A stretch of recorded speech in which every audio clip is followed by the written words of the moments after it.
ഇങ്ങനെ ഫെഡപ്പ് ആവാതെ. ഞാൻ ഇനി ഇവനെ എവിടെ പോയി തപ്പാനാ? നമുക്ക് തപ്പാന്നേ. ഈ ഗൂഗിൾ ഇമേജസിലൊക്കെ ഫേസ് മാച്ചിങ് വെച്ച് സെർച്ച് ചെയ്യുന്ന എന്തൊക്കെയോ പരിപാടിയില്ല. എന്തെങ്കിലും ചെയ്യാം. എന്റെ പൊന്നോ, മനുഷ്യന് വിശന്നിട്ട് പാടില്ല. ഒന്ന് പോയവിടെ നിന്ന് വേഗം അടുത്ത ഹോട്ടലിൽ തപ്പണം. എവിടെ നോക്കിയാടാ വണ്ടി എടുക്കണ ആളെ കണ്ടുകൂടെ നിനക്ക്? തന്റെ മുഖത്ത് കണ്ണിലടോ? എന്തോ പുറകിലേക്ക് വരുന്ന കണ്ടുകൂടെ? എങ്ങനെ? ഞങ്ങളുടെ നാട്ടിൽ വേണ്ടി ഞങ്ങളെ മര്യാദ പഠിപ്പിക്കുന്നു. ഇവിടെ ഉള്ളവരൊക്കെ മാനത്ത് നോക്കിയിട്ടാണ് നടക്കുന്നത്. എന്നാ നീ ഒന്ന് പോണ കാണണമല്ലോ. ഇറങ്ങണില്ലേ? പ്രശ്നമുണ്ടോ? വണ്ടി എടുത്തിട്ട് പോടാ. കൂടെ ഒരു പെങ്കച്ചറിലുണ്ട്. നീ ഇപ്പൊ രക്ഷപ്പെട്ടു. നിന്റെ ഫോണൊന്ന് തന്നെ. ഫോണൊന്ന് തരാൻ. ഇന്നോ ഓരോ മാരണങ്ങൾ വന്നോളൂ. സിധു, ഈ KL08 ഇവിടുത്തെ രജിസ്ട്രേഷനാ.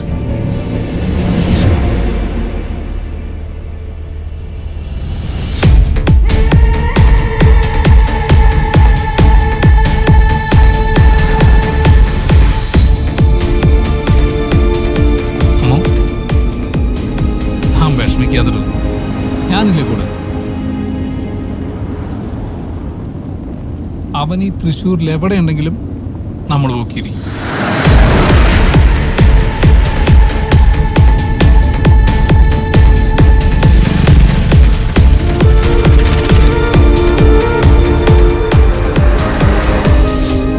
എന്തായാലും അവൻ ഫോട്ടോ എടുത്തു. എന്നാൽ പിന്നെ ആ ഫുൾ നമ്പർ കാണിച്ച് അവൻ ഫോട്ടോ എടുത്തിരുന്നെങ്കിൽ നമുക്ക് അവൻ്റെ വീട്ടിലേക്ക് അഡ്രസ്സ് എല്ലാം കണ്ടുപിടിച്ച് നല്ല മാസമായിട്ട് കയറി ചെല്ലാൻ. കുഴപ്പമില്ല. എന്തായാലും നമ്മൾ വിചാരിക്കുന്നതിലും വളരെ വേഗത്തിൽ കാര്യങ്ങളൊക്കെ നടക്കുന്നില്ലേ? അതെങ്ങനെ? ഇതുപോലെ ഐശ്വര്യമുള്ളവർ കൂടെ ഉണ്ടെങ്കിൽ കാര്യങ്ങളെല്ലാം വളരെ സ്മൂത്തായിട്ട് നടക്കും.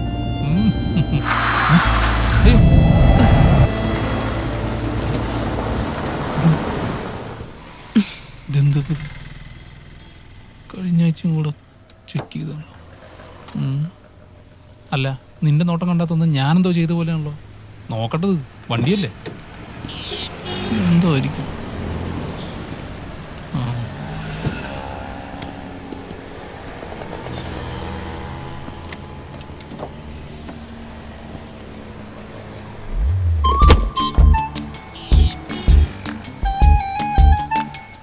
എന്തല്ലേ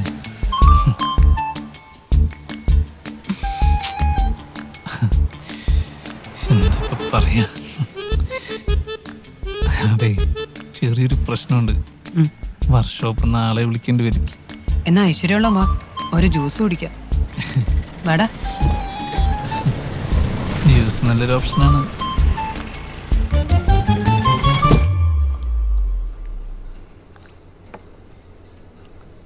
സിധു, നാളെ രാവിലെ മുതൽ അന്വേഷിക്കണം അവനെ പറ്റി. പക്ഷേ എവിടെ നിന്ന് തുടങ്ങണമെന്ന് അറിയാത്തത്. പക്ഷെ ഒരു കാര്യം ഉറപ്പാണ്, ഈ നന്ദൻ എന്ന് പറയുന്നവനെ കിട്ടിക്കഴിഞ്ഞാൽ തന്നെ നിന്റെ സ്റ്റോറി ഓൾമോസ്റ്റ് 90% കംപ്ലീറ്റ് ആവും. അതൊക്കെ ശരിയാടാ, പക്ഷെ ആളെ കണ്ടുപിടിക്കണ്ടേ? ഈ തൃശ്ശൂർ എന്ന് പറയുന്നത് ഒരു ചെറിയ സാധ്യത മാത്രമല്ലേ, ഒരു 1% ചാൻസ്.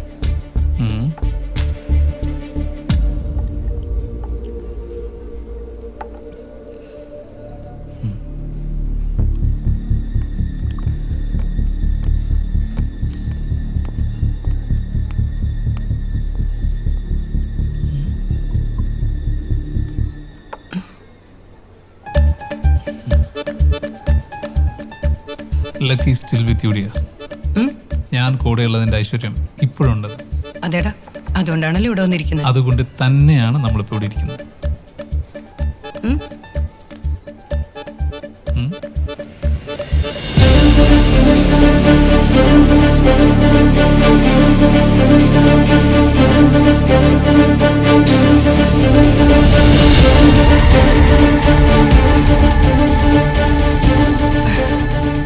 ഇപ്പൊ എന്ത് പറയാൻ?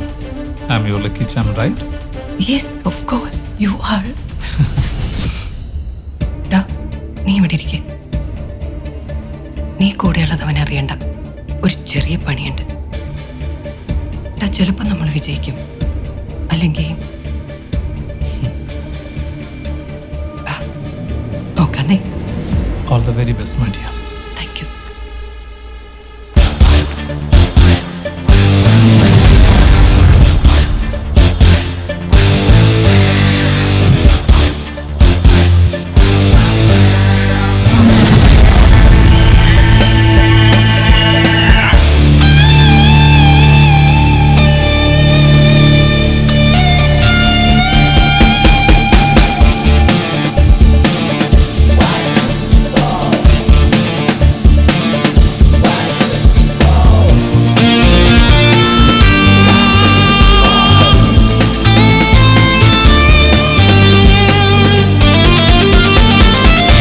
Mister Nandan, yes.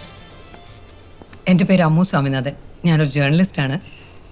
ഈ പത്രങ്ങളിലും മാഗസിനിലും ഒക്കെ സ്റ്റോറി ആർട്ടിക്കിളും ഒക്കെ എഴുതാറുണ്ട്. ഓക്കെ. ഞാൻ പേയാവൂരുന്നാണ് വരുന്നത്. ഞാൻ പുതിയതായിട്ടൊരു കഥ എഴുതുന്നുണ്ട്, ഒരു ഇൻവെസ്റ്റിഗേഷൻ സ്റ്റോറി. സാറിന് അറിയാവുന്ന ഒരാളെ പറ്റിയാ.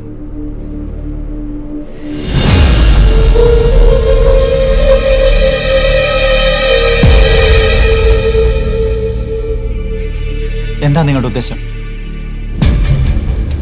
എൻ്റെ ഉദ്ദേശം അത് സാറിന് എൻ്റെ കണ്ണിൽ നോക്കി അറിയാൻ പറ്റും. എനിക്കൊന്നും മനസ്സിലാവുന്നില്ല. കർണിക ആത്മഹത്യ ചെയ്തതല്ലെന്നും അതൊരു കൊലപാതകമാണെന്നും സാറിനും അറിയാം, എനിക്കും അറിയാം. അതിൽ സാറിന്റെ പങ്ക് എന്താണെന്ന് പറഞ്ഞു. നിങ്ങൾ എന്തൊക്കെ ഭ്രാന്തി പോലും വന്നേ. ഞാൻ എന്ത് ചെയ്തോ നിങ്ങൾ ഈ പറഞ്ഞു വരുന്നത്? സാറെ, കൂടുതൽ ശബ്ദം ഉണ്ടാക്കി ഇവിടെ ഒരു സീൻ ഉണ്ടാക്കിയ അത് നിങ്ങൾക്ക് തന്നെ മോശം. ഈ ഹോട്ടലിന് ചുറ്റും പോലീസുണ്ട്.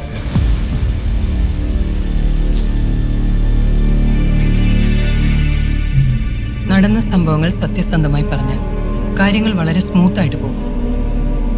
അതല്ല അതൊരു സീനാക്കാനാണെങ്കിൽ നിങ്ങളെ സ്റ്റാഫുകളുടെയും കസ്റ്റമേഴ്സിന്റെ മുന്നിൽ കൂടെ പിടിച്ചു വലിച്ചുകൊണ്ട് ചോദ്യം ചെയ്യേണ്ടി വരും. എന്തു വേണമെന്ന് സാറിന് തീരുമാനിക്കാം. അവൾക്കൊരു കത്തും കൊടുത്തയച്ച് രാഖി രാമാനൻ സാറ് നാട് വിട്ട കഥ വരെ ഞങ്ങൾക്കറിയാം. പക്ഷെ അന്ന് യാത്ര പറഞ്ഞു പോയ നിങ്ങൾ, ദിവസങ്ങൾക്കുള്ളിൽ നിങ്ങൾ വീണ്ടും ആ മനയിലേക്ക് പോയി. എന്തിന്?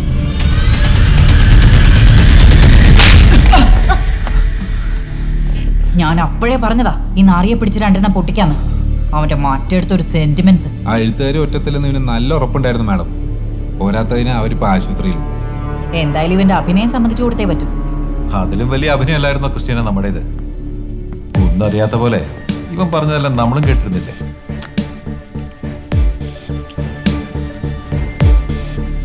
ഞങ്ങൾക്കും അറിയേണ്ടത് അതിനെപ്പറ്റി തന്നെയാണ്.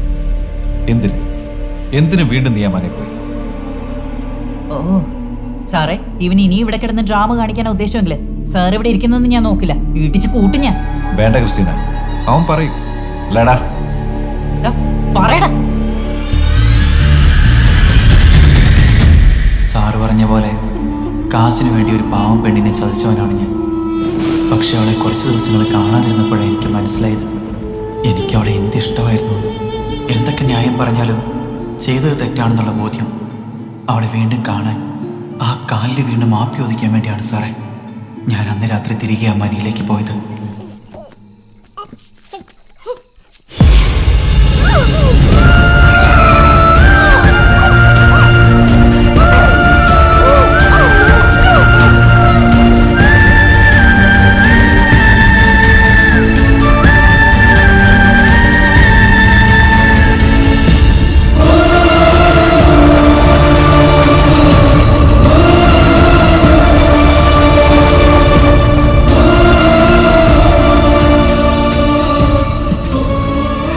സ്നേഹിക്കുന്ന പെണ്ണ് സ്വന്തം കൺമുന്നിൽ പിടഞ്ഞു വരിക്കുമ്പോൾ ഒന്ന് പ്രതികരിക്കുക പോലും ചെയ്യാതിരുന്ന കഴിവ് കേട്ടവനാണ് സാറേ ഞാൻ. ആണത്വമില്ലാത്തവൻ. കാരണം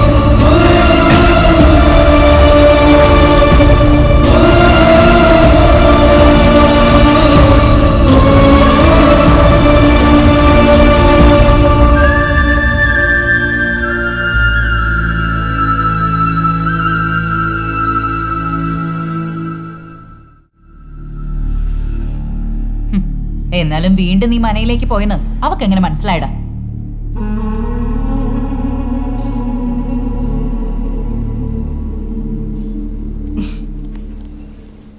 എന്റെ പൊന്നു നന്ദ സാറേ, നിങ്ങൾ എങ്ങനെ ഈ കഫേയൊക്കെ നോക്കി നടത്തുന്നേ? നിങ്ങൾ പറ്റിക്കാൻ വളരെ എളുപ്പമാണല്ലോ. ഞാനീ പറഞ്ഞതെല്ലാം കള്ളമാണ്. ഒരു ജേർണലിസ്റ്റ് ആണെന്നുള്ളത് സത്യമാണ്. പക്ഷേ എനിക്ക് നിങ്ങളെ അറിയത്തുപോലുമില്ല. പക്ഷെ നിങ്ങൾ ചതിച്ചതാണെന്നറിയാതെ നിങ്ങളെയും കാത്താവള മനയിലുണ്ട്. ആ ആത്മാവിന് മോക്ഷം കിട്ടണമെങ്കിൽ എനിക്കെന്തെങ്കിലും ചെയ്യണം. താൻ പേടിക്കണ്ട, ഇതൊന്നും ഞാൻ ആരോടും പറയില്ല, എൻ്റെ കഥയിലും ഉൾപ്പെടുത്തില്ല. കാരണം അവളെ ഇല്ലാതാക്കിയവരെ പൂട്ടേണ്ടത് ഇവിടുത്തെ നിയമമല്ല. പിന്നെ ഈ ചോദ്യം ഞാൻ അവരോടും ചോദിച്ചു. പക്ഷേ മറുപടി ഒന്നും പറയാതെ അവർ പോയി. പിന്നെ തൊട്ടടുത്ത ദിവസം അവരെന്നെ കാണാൻ വീണ്ടും ഹോട്ടലിൽ വന്നു. ഒരിടം വരെ പോകണമെന്നും ഞാനും കൂടെ വരണമെന്നും പറഞ്ഞു. എവിടേക്കാണ് നിങ്ങൾ പോയത്?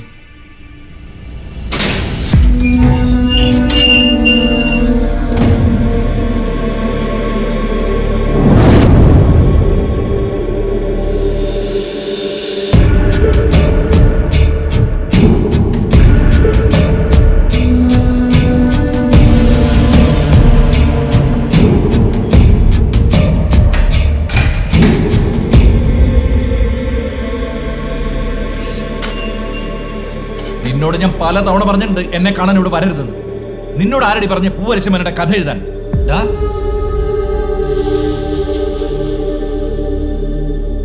നീ കഥ എഴുതിയെന്ന് പറഞ്ഞ് എനിക്ക് നഷ്ടപ്പെട്ടതൊന്നും തിരിച്ചു കിട്ടാൻ പോകുന്നില്ല. എന്റെ നഷ്ടങ്ങളുടെ കണക്കെടുക്കാൻ എനിക്കൊരു ജേർണലിസ്റ്റിന്റെ ആവശ്യമില്ല. ദേ, ഇത് ഇവിടെ നിർത്തിക്കൊള്ളണം. മനസ്സിലായോ? മനസ്സിലായോന്ന്? കണ്ണ,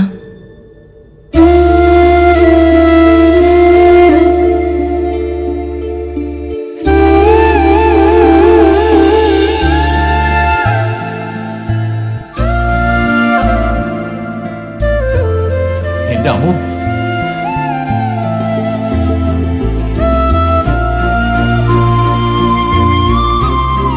വാസുവേട്ടനെ കൊന്നത് ആരായാലും അതിനുള്ള ശിക്ഷ അനുഭവിക്കുന്നത് ഞാനാ. എന്റെ കർണികയെ കൊലയ്ക്ക് കൊടുത്തതിന് ദൈവം തന്ന ശിക്ഷയായി കരുതി ഞാനിതങ്ങ് അനുഭവിക്കാം. അതെന്റെ വിധി.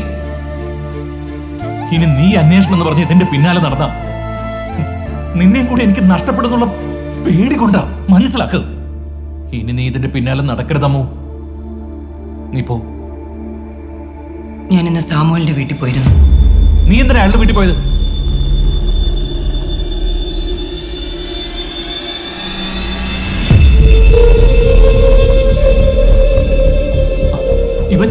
ഇവനെന്താ ഇവിടെ? അമ്മ നിന്നോടാ ചോദിച്ചേ? കർണിക ആത്മഹത്യ ചെയ്തതല്ല, അവളെ കൊന്നതാണ്.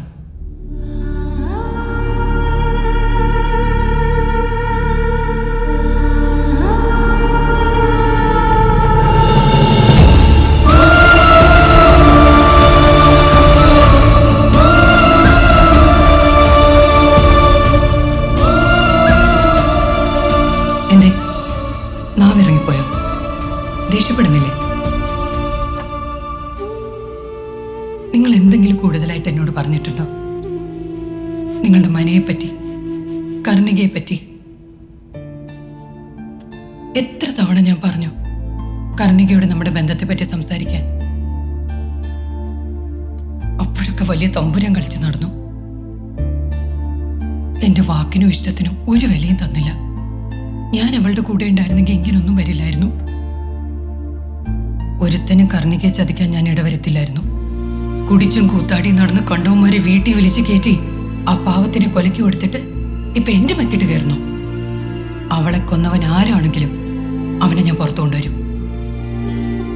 എനിക്കറിയാം അതിന് എന്ത് ചെയ്യണമെന്ന്.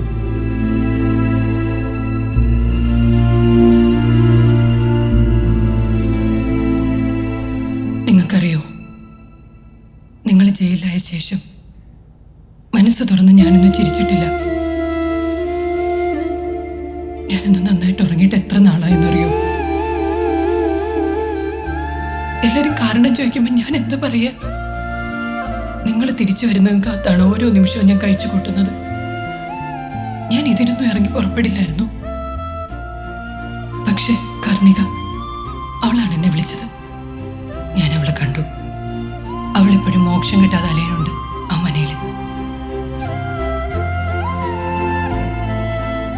അവക്ക് വേണ്ടി ഞാൻ എന്തും ചെയ്യും, ആര് വേണ്ടെന്ന് പറഞ്ഞാലും.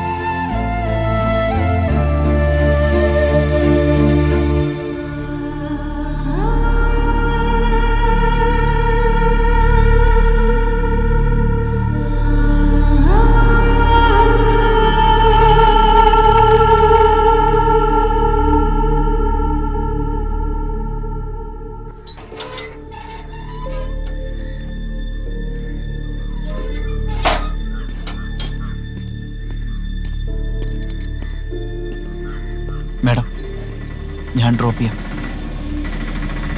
ഓട്ടോ. അതിനുശേഷം ഞാൻ അവരെ കണ്ടിട്ടില്ല സാർ. പിന്നെ അടുത്ത ദിവസത്തെ ന്യൂസിൽ അറിഞ്ഞത് അവരെ ആരോ കൊല്ലാൻ ശ്രമിച്ചെന്നും അവരിപ്പോൾ ഹോസ്പിറ്റലാണെന്നൊക്കെ. നിങ്ങളന്ന് ഹോട്ടലിൽ വന്നപ്പോൾ ഞാൻ കള്ളം പറഞ്ഞത് സാമൂലിനെ പേടിച്ചിട്ടാണ് സാർ. ഏകദേശം എത്ര മണിക്കാണ് അവൾ ആ ഓട്ടോയിൽ കയറിയെന്ന് ഓർമ്മയുണ്ടോ? ഏകദേശം ഒരു 12 മണിയൊക്കെ ആയിട്ടുണ്ടാവും സാറേ. അവൾ ഓട്ടോയിൽ വീട്ടിൽ വന്നിറങ്ങിയത് എത്ര മണിക്കാണെന്നാ സ്വാമിനാഥൻ പറഞ്ഞത്? ഏതാണ്ട് ഒരു 6 മണിയായിട്ടുണ്ടാവും സാർ. അപ്പം അവൾ ജയിലിൽ നിന്ന് ഇറങ്ങി വീട്ടിലെത്തുന്നതിന് മുമ്പ് മറ്റെവിടെയോ ഇറങ്ങിയിട്ടുണ്ട്. അവൾ പോയ ഓട്ടോ ഇനി കണ്ടാൽ തിരിച്ചറിയാൻ പറ്റും നിനക്ക്?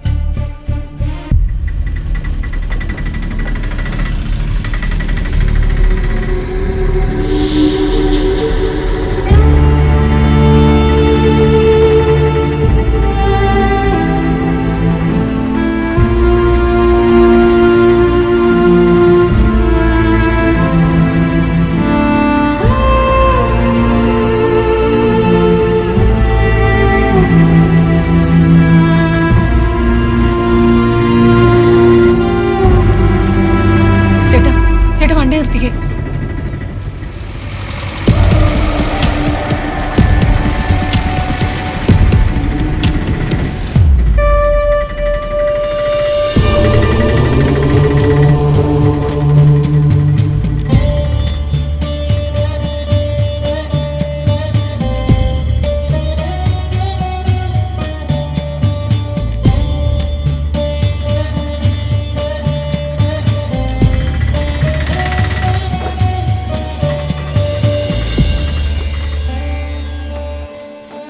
ചേട്ടാ ഒന്ന് വെയിറ്റ് ചെയ്യണം. ശരി മാഡം, ഞാൻ വെയിറ്റ് ചെയ്യാം. തിരുമേനി ഒന്ന് കാണാൻ പറ്റുമോ?